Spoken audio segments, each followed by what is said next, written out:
کیا ہے جب وہ لشکر اٹھے گا اور وہ قسطنطنیہ فتح کر کے یورپ کو فتح کرنے نکلے گا تو پھر ایک خبر آئے گی کہ دجال نکل آیا. یہ خبر دینے والا کون ہے؟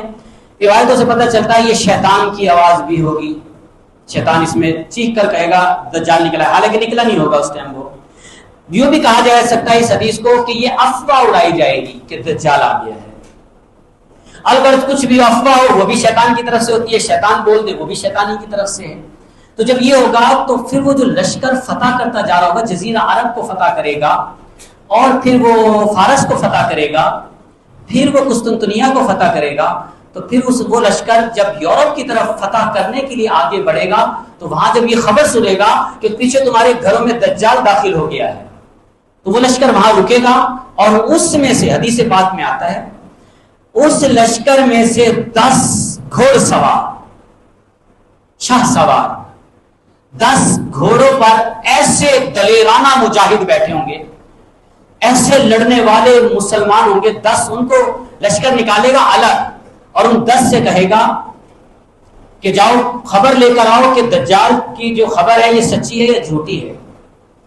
اور وہ 10 جائیں گے یہ خبر معلوم کرنے کے لیے کہ آیا دجال کی خبر سچی ہے یا جھوٹی ہے. حدیث پاک میں میرے نبی پاک صلی اللہ تعالی علیہ وسلم نے فرمایا وہ جو 10 گھوڑوں پر شاہ سوار نکلیں گے نا، میں ان کے نام بھی جانتا ہوں، میں ان کو بھی پہچانتا ہوں اور ان کے باپ دادا کو بھی جانتا ہوں. میرے نبی پاک علیہ السلام نے پھر فرمایا یہی نہیں بلکہ میں ان کے گھوڑوں کے کلر بھی جانتا ہوں. پھر فرمایا میرے آقا علیہ السلام نے وہ 10 گھوڑ سوار پوری روئے زمین پر ایسے ہوں گے، وہ 10 گھوڑ سوار ایسے ہوں گے کہ پوری روئے زمین پر سب سے عالی شان لوگ ہوں گے، اور ممکن اس میں امام مہدی بھی ہوں کیونکہ بہترین لوگ کہا گیا. تو اس سے پتہ چلا میرے نبی علیہ السلام کو کتنی دور کی خبر ہے، کتنی دور کا آپ علم رکھتے ہیں. پھر آئیے جب وہ خبر لے کر آئے گا یہ خبر جھوٹی ثابت ہوگی کہ دجال نہیں نکلا. پھر یہ لوگ آگے قدم بڑھائیں گے اور یورپ کو فتح کرنے نکلیں گے، یہاں تک کہ جب یہ یورپ کو فتح کرنے میں لگے ہوئے ہوں گے اس وقت دجال نکل آئے گا. جب دجال نکلے گا اور پھر سچی خبر ان تک پہنچے گی کہ دجال واقعی نکل آیا ہے، اس وقت مسلمانوں کو ملک شام میں دمشق کے اندر ایک جگہ ہے غوطہ، ایک جگہ کا نام ہوگا غوطہ.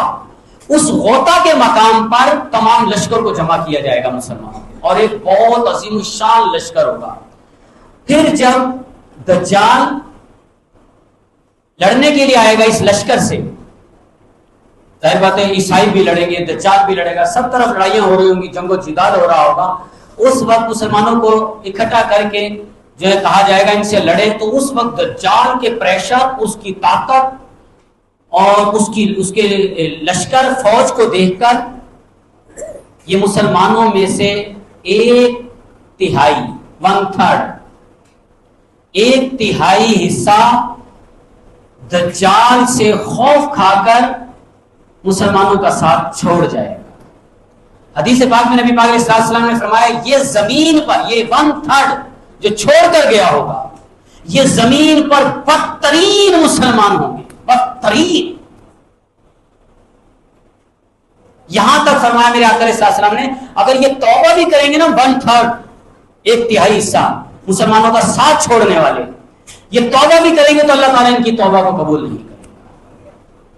پھر فرمایا اس میں سے 1/3 الگ ہو گیا، مرتد ہو گیا، دوسرا دلیرانہ لڑے گا، لڑتا رہے گا لڑتا رہے گا لڑتا رہے گا. اس میں سے بھی 1/3 1/3 حصہ شہید ہو جائے، اس میں سے بھی شہید. اور کہا گیا وہ شہید زمانے کے بہترین شہداء میں ان کا شمار کیا جائے گا، بہترین شہداء، بہترین شہید.